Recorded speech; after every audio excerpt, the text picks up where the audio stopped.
Assalamualaikum warahmatullahi wabarakatuh. Halo, apa kabar semuanya? Semoga semuanya dalam keadaan sehat ya. Jumpa kembali dengan saya, Ibu Ani Puji Lestari, dalam pembelajaran Bahasa Indonesia. Dalam video pembelajaran kali ini, kita akan belajar mengenai teks prosedur. Adapun tujuan pembelajaran kita yang pertama yaitu agar kita dapat memahami pengertian dari teks prosedur. Kemudian yang kedua yaitu agar kita dapat memahami ciri-ciri dari teks prosedur. Dan yang ketiga yaitu agar kita dapat mengetahui jenis-jenis dari teks prosedur. Nah, untuk lebih jelasnya, marilah kita simak penjelasan berikut ini. Langsung saja kita masuk pada pokok bahasan yang pertama, yaitu pengertian teks prosedur. Sebelumnya, Ibu mau tanya nih, apakah kalian pernah memasak atau memainkan alat musik? Jika pernah, bagaimana kalian membuat dan melakukannya? Cara kalian menjawab sudah menjelaskan proses dan cara membuat yang dapat kita sebut prosedur.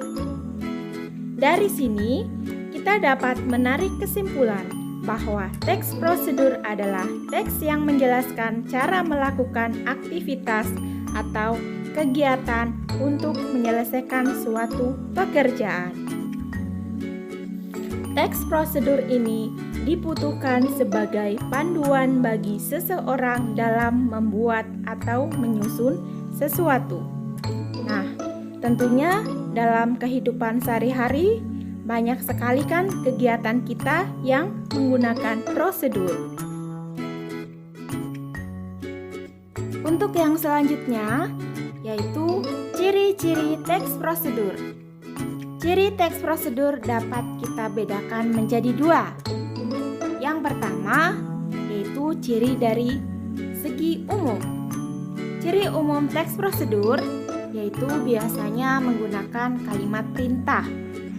Kalimat perintah adalah kalimat yang memerintahkan seseorang untuk melakukan sesuatu.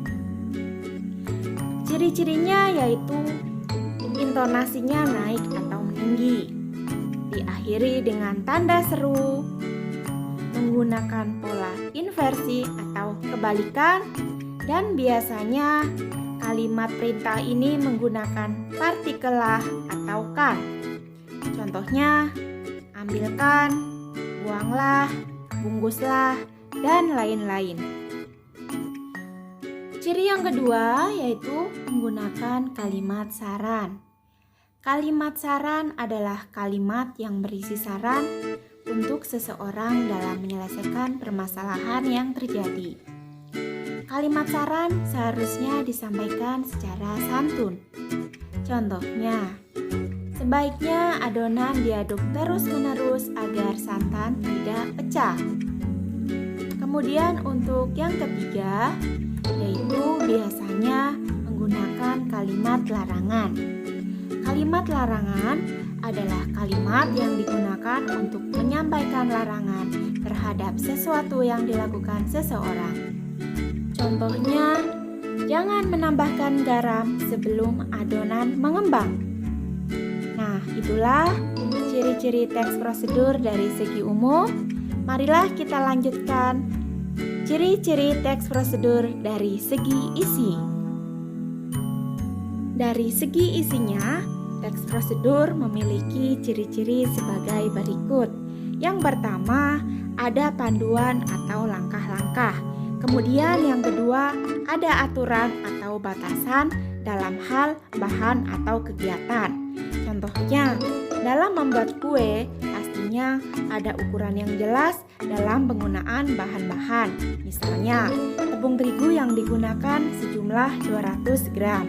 Kemudian ciri yang ketiga yaitu kegiatan yang dilakukan secara urut sesuai dengan langkah-langkah atau tahapan-tahapan yang dilakukannya. Nah, itulah ciri-ciri teks prosedur baik secara umum maupun dari segi isinya. Lanjut saja kita masuk pada bahasan yang selanjutnya, yaitu jenis-jenis teks prosedur. Untuk yang pertama, yaitu teks prosedur menggunakan suatu alat atau benda, misalnya dalam memainkan alat musik dan juga menggunakan alat-alat elektronik. Kemudian yang kedua, yaitu teks prosedur cara membuat sesuatu. Dalam teks prosedur membuat sesuatu, biasanya menggunakan bahan, alat, dan juga langkah-langkah. Misalnya dalam membuat makanan atau membuat kerajinan tangan. Untuk jenis yang ketiga, yaitu teks prosedur melakukan suatu aktivitas atau kegiatan. Teks jenis prosedur ini biasanya digunakan untuk menjelaskan langkah-langkah dalam melakukan suatu aktivitas ataupun kegiatan.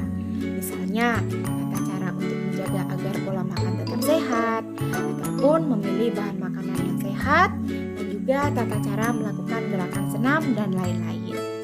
Nah, itulah jenis-jenis dari teks prosedur.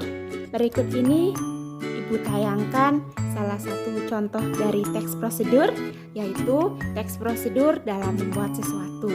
Silahkan kalian baca, semoga dari contoh teks ini kalian bisa semakin paham ya.